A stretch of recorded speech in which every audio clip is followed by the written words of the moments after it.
بسم اللہ الرحمن الرحیم۔ السلام علیکم ناظرین۔ ہم بی بی ماریہ رضی اللہ تعالیٰ عنہا پر جو زنا کا الزام لگا تھا جھوٹا، تو اس پر نبی صلی اللہ علیہ وسلم نے حضرت علی رضی اللہ تعالیٰ عنہ کو کیا احکامات دے کر بھیجے تھے، تو یہ آپ کو مولانا کے اس جواب پر ملے گا، تو پوری ویڈیو ضرور دیکھیے گا۔ حضرت ماریہ پر زنا کا الزام اور حضرت علی کا رد عمل۔ سوال: منکرین حدیث مسلم شریف کی ایک روایت پیش کرتے ہیں جس کا مضمون یہ ہے کہ آن حضرت صلی اللہ علیہ وسلم کی ولد ماریہ قبطیہ سے زنا کرنے کا الزام ایک شخص پر لگایا گیا۔ آپ صلی اللہ علیہ وسلم نے حضرت علی کو حکم دیا کہ ملزم کو قتل کر دیا جائے۔ چنانچہ جب حضرت علی تلوار لے کر اس شخص کو قتل کرنے گئے تو وہ غسل کر رہا تھا۔ حضرت علی نے دیکھا کہ وہ مخنث تھا۔ آپ واپس چلے آئے اور آن حضرت صلی اللہ علیہ وسلم کو واقعہ سنا دیا۔ اس حدیث سے حسب ذیل سوالات پیدا ہوتے ہیں۔ نمبر 1، حضرت صلی اللہ علیہ وسلم نے محض الزام کی بنا پر مقدمے کی کارروائی کے بغیر اور ملزم کی صفائی سے سنے بغیر اس کے قتل کا حکم کیسے دیا؟ حالانکہ یہ اسلام کی مجموعی اسپرٹ اور ان احادیث کے خلاف ہے جن میں اسلام کا عدالتی نظام بیان ہوا ہے۔ نمبر 2، زنا کی سزا درے یا رجم، اگرچہ منکرین حدیث رجم کے قائل نہیں، پھر قتل کی سزا مذکورہ مقدمے میں کیوں دی؟ نمبر 4، حضرت علی نے ملزم کو برہنہ کیوں دیکھا، حالانکہ حضرت صلی اللہ علیہ وسلم نے کسی کو برہنہ دیکھنے سے کئی احادیث میں منع فرمایا ہے۔ نمبر 4، حافظ ابن حجر، ابن جوزی، ملا علی قاری اور دوسرے ناقدین حدیث نے جرح و تعدیل کے جو اصول بیان کیے ہیں، اس کسوٹی پر اس حدیث کا کیا مقام ہے؟ اگر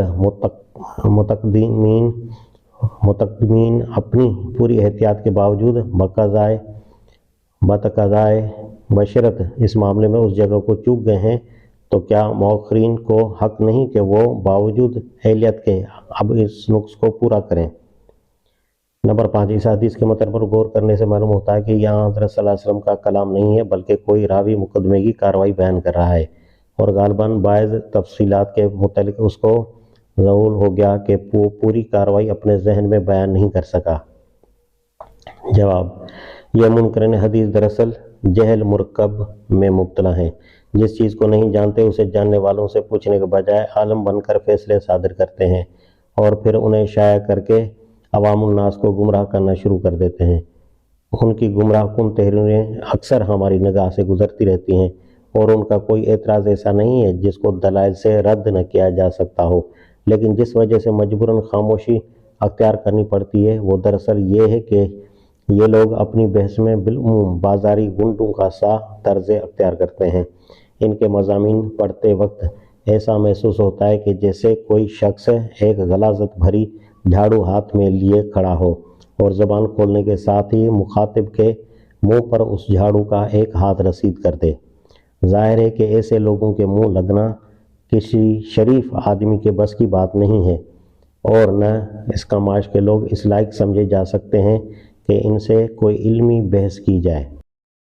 بہرحال ہم اس کے لیے تیار ہیں کہ جن شریف آدمیوں کے دل میں ان فتنہ پروازوں کی تحریروں سے کوئی شبہ پیدا ہو جائے، ان کے شبہات دور کرنے کی کوشش کریں۔ اگرچہ یہ بات ہماری توقعات کے خلاف ضرور ہے کہ شریف اور معقول لوگ ان کے بیہودہ طرز کلام کو دیکھنے کے باوجود ان کی باتوں کو وزن دینے لگیں۔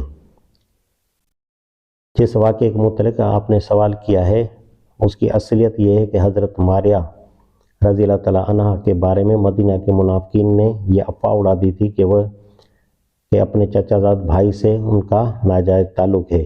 رفتہ رفتہ یہ بات نبی صلی اللہ علیہ وسلم کے کانوں تک بھی پہنچی۔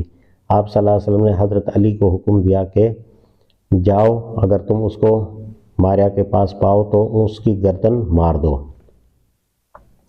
بعید نہیں کہ کہنے والے نے حضور صلی اللہ علیہ وسلم سے یہ کہا ہو کہ وہ وہاں موجود ہے۔ آپ صلی اللہ علیہ وسلم کسی کو بھیج کر دیکھ لیں، اور اس پر حضور صلی اللہ علیہ وسلم نے فرمایا ہو کہ اگر وہ وہاں کسی نامناسب حالت میں پایا جائے تو جان سے مار دو۔ اس حکم کے مطابق حضرت علی رضی اللہ تعالیٰ عنہ جب وہاں پہنچے تو دیکھا کہ وہ ایک حوض میں نہا رہا ہے۔ آپ رضی اللہ تعالیٰ عنہ نے جاتے ہی اسے ڈانٹا اور ہاتھ پکڑ کر حوض سے باہر کھینچ لیا۔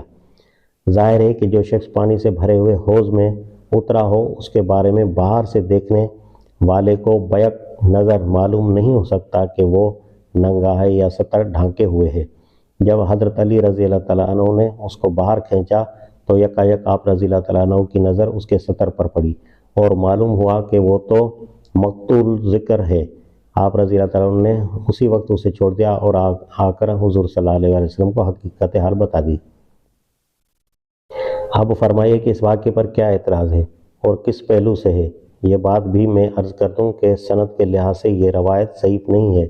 بعض محدثین نے اس کی یہ وجہ بیان کی ہے کہ اس شخص کے مخنث ہونے کا حال حضور صلی اللہ علیہ وسلم کو معلوم تھا اور آپ صلی اللہ علیہ وسلم نے حضرت علی رضی اللہ تعالیٰ عنہ کو قتل کرنے کا حکم دے کر صرف اس لیے بھیجا تھا کہ جب حضرت علی رضی اللہ تعالیٰ عنہ یہ حکم اسے سنائیں گے تو وہ اپنا راز کھول دے گا اور اس طرح سب لوگوں کو معلوم ہو جائے گا کہ یہ ساری افواہیں بالکل بے بنیاد ہیں۔ لیکن میں کہتا ہوں کہ اگر یہ بات نہ بھی ہو تب بھی واقعہ بجائے خود ناقابل اعتراض ہے۔ کیا کسی شخص کو یہ حق نہیں پہنچتا کہ اگر وہ اپنی آنکھوں سے رسول خدا صلی اللہ علیہ وسلم کی بے حرمتی ہوتے دیکھے اور وہ بھی ایسی سخت بے حرمتی تو وہ ایسے شخص آدمی کو قتل کر دے؟ اپنی ماں یا بیوی یا بہن کے ساتھ ایسا فعل ہوتے دیکھنا بھی دنیا میں ایک معقول وجہ اشتعال مانا جاتا ہے۔ خدا کے پیغمبر خدا صلی اللہ علیہ وسلم کے بستر پر ایسا معاملہ دیکھا جائے۔ تاہم جس شخص کو اس پر اعتراض ہو اس سے پوچھئے کہ اگر اس کی بیوی کے متعلق ایسی گھناؤنی خبر اسے پہنچے تو اس کا رد عمل کیا ہوگا؟ تو ناظرین پوری ویڈیو آپ نے دیکھ لی، کیسے جھوٹے پروپیگنڈے جو ہے وہ اس زمانے میں بھی ہوتے تھے اور اب بھی ہو رہے ہیں۔ نیکسٹ ویڈیو تک کے لیے مجھے اجازت دیجیے۔ اللہ حافظ۔